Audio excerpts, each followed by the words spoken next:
Credit లేనటువంటి Jaganmohan Reddy credit చోరీ గురించి మాట్లాడుతూ ఉంటే ప్రజలందరూ కూడా విస్మయానికి ఆశ్చర్యానికి గురవుతున్నటువంటి పరిస్థితి.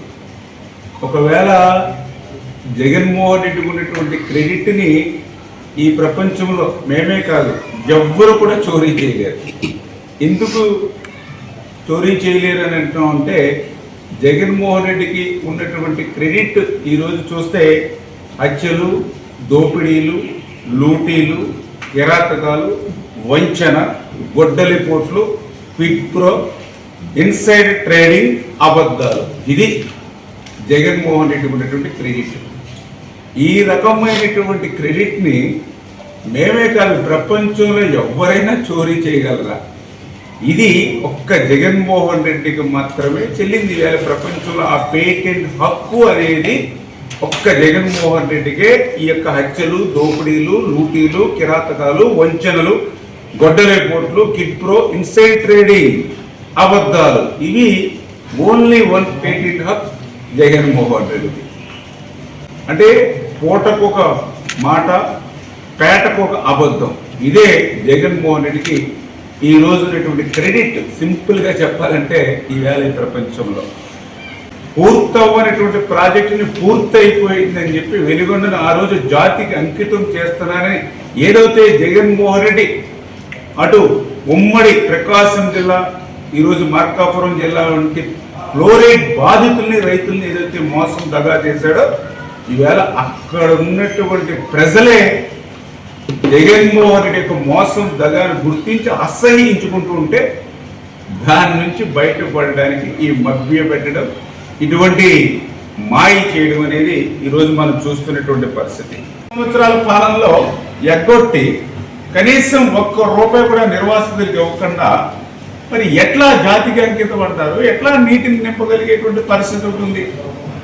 అందుకే ఈరోజు కూటమి ప్రభుత్వం అధికారంలోకి వచ్చిన తర్వాత ఈ 23 నెలల్లో ఈ యొక్క సివిల్ వర్క్స్ పనులన్నీ కూడా పూర్తి చేసుకుంటూ ఇక రేపు ఆగస్టు కల్లా ఆ యొక్క కృష్ణా నీళ్ళని నల్లమల సాగర్లో నింపుతారు. కాబట్టి ఈ జూన్, జూలై, ఆగస్టు ఈ 3 నెలల్లోనూ 900 కోట్ల రూపాయలు వాళ్ళకి చెల్లింపులు చేసి అప్పుడు నల్లమల సాగర్లో నీటిని నింపాలని నిన్ననే మీరు చూశారు. ఏదైతే 300 కోట్ల రూపాయలు నిర్వాసితులకి మరి చంద్రబాబు నాయుడు గారి యొక్క చేతుల మీదుగా మీ యొక్క ఎక్కడైతే నిర్వాసితులు ఉన్నారో 2350 యొక్క నిర్వాసితులకి 300 కోట్ల రూపాయలు నిన్ననే మరి 5 సంవత్సరాల పాలనలో ఎందుకు చేయలేకపోయారు? ₹1 కూడా నిర్వాసితులకు ఇవ్వకుండా నీటిని విడుదల చేయడం ఎట్లా సాధ్యం? పనులు పూర్తయిన కూడా చేసే పరిస్థితి లేదు. మళ్ళీ ఈరోజు 900 కోట్ల రూపాయలు అడిషనల్ బడ్జెట్ ఈవేళ ఫైనాన్స్ ఈరోజు ఈ ప్రభుత్వం ఇచ్చి ఆ 900 కోట్లలో నిన్న ఏదైతే అప్లోడ్ అయినటువంటి బిల్స్కి ఈవేళ 2351 కుటుంబాలకి 300 కోట్ల రూపాయలు మేము ఆ నిర్వాసితులకు అందజేస్తూ ఉన్నాం. 5 సంవత్సరాల నీ పాలనలో ఈవేళ ఆ లేఅవుట్లో మళ్ళీ ఒక అరబస్తా సిమెంట్ పనిచేసినటువంటి పరిస్థితి లేదు. మళ్ళీ ఈవేళ R&R కాలనీలన్నింటినీ కూడా 23 నెలల్లో మళ్ళీ ఈవేళ పనులన్నీ పూర్తి చేస్తూ ఎంత అదృష్టం అంటే ఈ యొక్క R&R కాలనీ వాసులకి ఇప్పుడు మార్కాపురం కొత్త జిల్లాని చేయడం ద్వారా అక్కడ కలెక్టరేట్ ఏదైతే ఉందో ఇప్పుడు ఆ కలెక్టరేట్ కూడా ఈ యొక్క కాలనీలో కడతా ఉన్నారు. అంటే నిర్వాసితులకు సంబంధించిన కాలనీలో ఈరోజు కలెక్టరేట్ వస్తూ ఉంది. అంటే ఈ రకంగా కూటమి ప్రభుత్వ అధికారంలోకి వచ్చి చంద్రబాబు నాయుడు గారు ఈవేళ ఆ వెలుగొండను, ఎందుకంటే ఆ రోజు 30 సంవత్సరాల కింద ఆయన చంద్రబాబు నాయుడు గారి చేతుల మీదుగా భూమి పూజ చేసినటువంటి ఆ వెలుగొండ పూర్తవ్వాలి.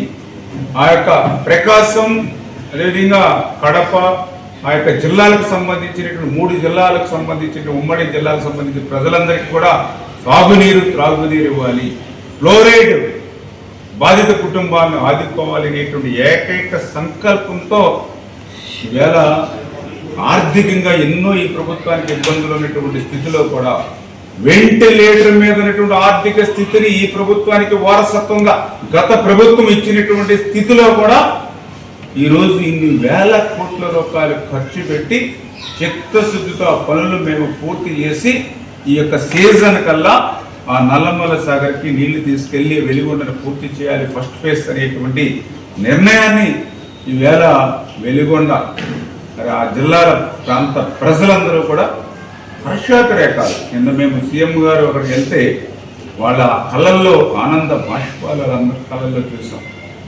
3 దశాబ్దాల నుంచి ఎదురు చూస్తున్నటువంటి కళ నెరవేరుతూ ఉంది. మాకు